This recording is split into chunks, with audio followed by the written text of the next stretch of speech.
I'm Edie Lush, and I'm here in the Hub Pavilion in Davos, here with Tarnowski, CEO, founder of BraveNewTalent. We may be wearing exactly the same clothes that we were a year ago when we did this interview, but that's okay.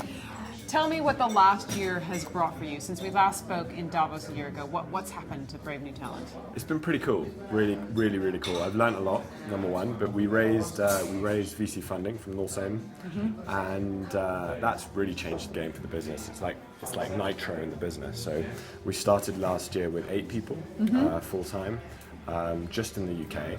And we started 2012 with 36 people in UK, India, and now Silicon Valley. It's a lot of people. It's crazy. What companies are you working with? What's the work you're doing? So BraveNewTalent builds online communities all around employment and education. So specifically, we build communities around employers, where they can share knowledge, share information, share new opportunities, jobs, etc. But the new thing is they can actually now have their employees come and participate in their communities and share their skills and share their knowledge, share their experience of how they got to where they got, which means that companies now can create their own learning environments, their own, if you like, schools in the cloud, and people can learn directly from their future employers or directly from companies they might be interested in, or even sectors that they want to learn from. So how would it actually work? If I was coming out of university and I thought I might want to go to work for Accenture, what would I do? Would I go to Accenture's online school? No, so you join BraveNewTalent, and you will in the future be able to join BraveNewTalent in many different ways on mobile, etc. But you can then go and follow Accenture, go and see the employees that work at Accenture. Accenture can share content, share news, share jobs, etc.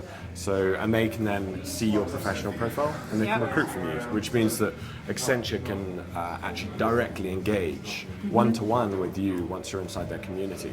So Accenture employees can answer questions, etc.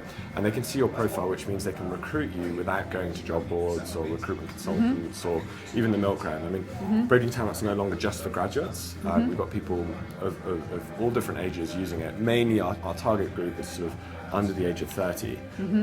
But it's a very exciting kind of parallel model for a new model of education, basically, of how, rather than relying on the formal education system of schools and universities, bridging the gap between sort of demand on talent and supply on talent, which really isn't meeting demand. Yeah. You know, what we're saying is, look, employers hold the key. Employers have skills already with their own employees, and they can bridge that gap. And so what we're saying to employers is, hey, look, think about a completely new model. Think about a model where your employees are essentially your trainers, almost like your teachers. And your employees are your best ambassadors, and they will attract talent to your community. And from once talent is in your community, you can have your choice pick of talent and ultimately get the leading edge through talent, which we all know is how businesses win. It's amazing because businesses are actually run by people. And it's what you're doing is actually connecting people with other people that they might be interested in and could learn from. Exactly. It's like there's a huge amount of money is spent on learning and development. And what we're saying to companies is that you can open that up, open the lid on that, let people all around the world access that content, and it'll do wonders for your brand because you'll be able to attract people in. And as you say, companies are just collections of people. Yeah. And so we like to connect to people. And so BraveNewTalent lets organizations do that and lets them build a community, use social media properly, and ultimately build a much, much better brand. Fantastic. Lucian, thank you so much for coming back to Hub Culture here in Davos, and I'm Edie Lush.